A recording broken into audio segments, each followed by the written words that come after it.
Hi, my name is Karen Fabian and I'm the founder of Bare Bones Yoga.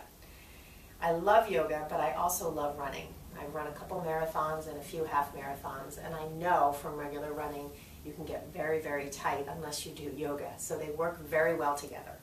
Today I'm going to be sharing with you 10 poses that are very important for runners to do to stay flexible in the body, but also to build strength and balance and help you connect to your breath. All very important things, and your focus for running efficiently and effectively and comfortably. So let's start. The first one is called bound angle pose. And one of the important things about this is that it helps open up your hips. One of the things that happens when you're running is you're always moving your hips along the same plane, flexion. And so it's important to do the opposite movement, which generally can be extension, but also can be external rotation. So you'll bring the feet together, grab onto the soles of the feet or the big toes, push them together as you push your knees down. You're drawing down through your seat and up to the crown of the head. You can intensify the pose by pushing down into your shins, and you can kind of lower the intensity of the posture by bringing the heels further out. You can do this sitting on a block. You could do it sitting on a blanket folded up. So a couple different modifications you can try. The next pose is downward dog. If you've been practicing yoga, you probably know this pose. You're going to set your hands up shoulder width apart, set your feet up hip width apart, and then leverage the floor to lengthen along the sides of the body and up through the sitting bones to the sky. The biggest obstacle for most people, in addition to people who run a lot, is the hamstrings are going to be tight. So you can bend the knees here to accommodate for that and keep lifting up through the sitting bones. As soon as you feel your back round, you know you need to bend the knees, tilt the tailbone, the sitting bones up, and press. The next pose, kind of the flip side of down dog, is upward dog, which, as I was saying before, really is the opposite movement of flexing the hips. This is extending the hips. You can also modify it by bringing it lower, doing something like a cobra pose or even a locust pose. All great shapes for extending the hips, stretching that muscle you probably heard about called the psoas, which starts in your lower spine and wraps around the sides of your hips and ends on the top of your thigh bone.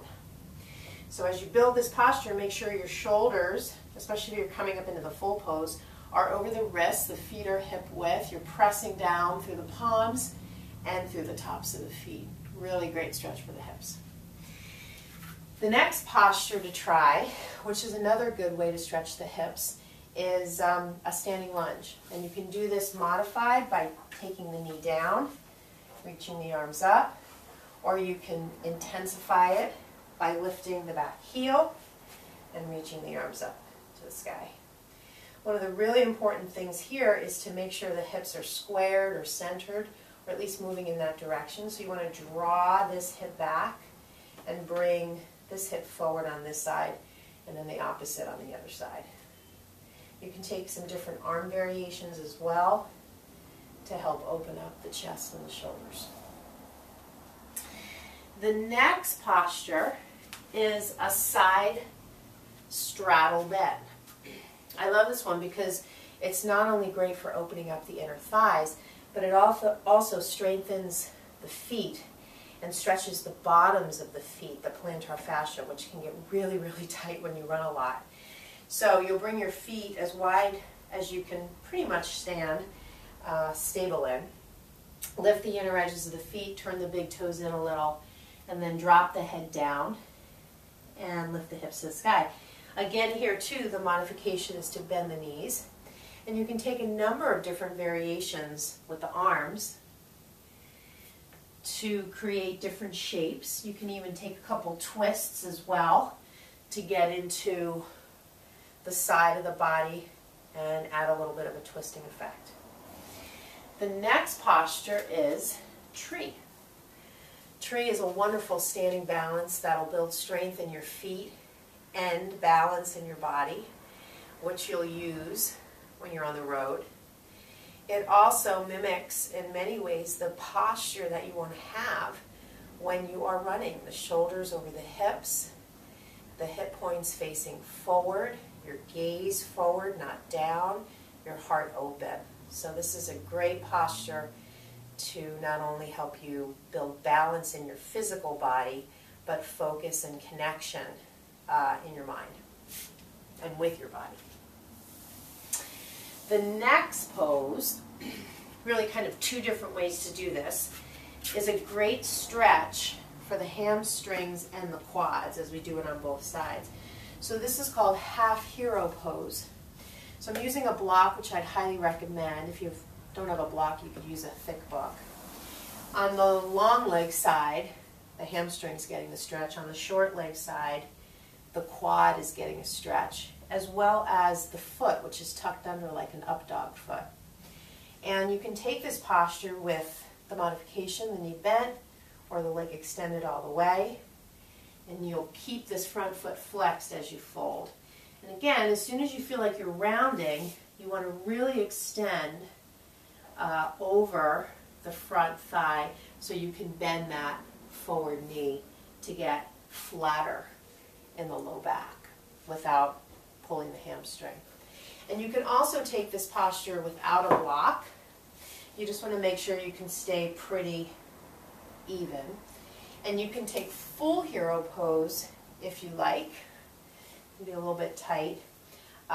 Without a block or with a block, folding both knees. And just making sure that the big toes point directly back. And it's also a really nice stretch for the arches of the feet as well. The next posture is called cow pose, cow face pose. And it gets to the IT bands, the iliotibial bands. And those can get very tight in runners and pull on the knees because that's where the IT band ends. And so it's important to keep the IT bands stretched. So a little trickier to get into this one. I'll get at it from the side view. You're going to bring on the right side your right knee down and swipe the foot out to the side, and then tuck the left knee behind it and swipe that foot out. And then go ahead and sit down on a block, which you'll probably need. And you'll probably, as I am, immediately start to feel some tightness, some pull here.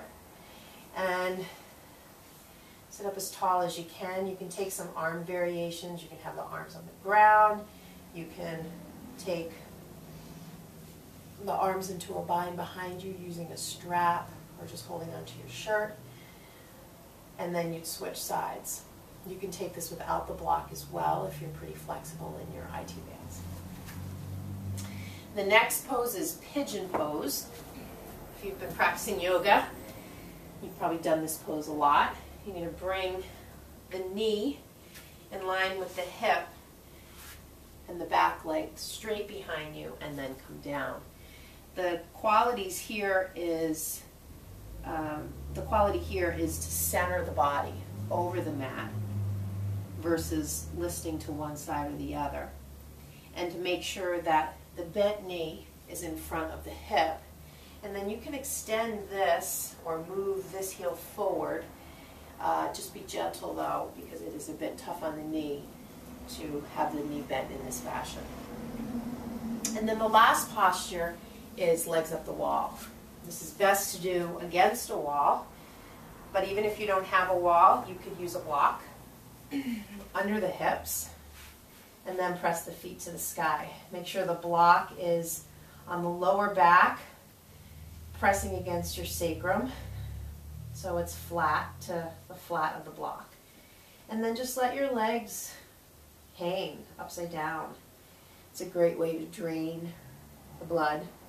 If you've been doing long runs, really important to get the feet up to reduce swelling in the calves.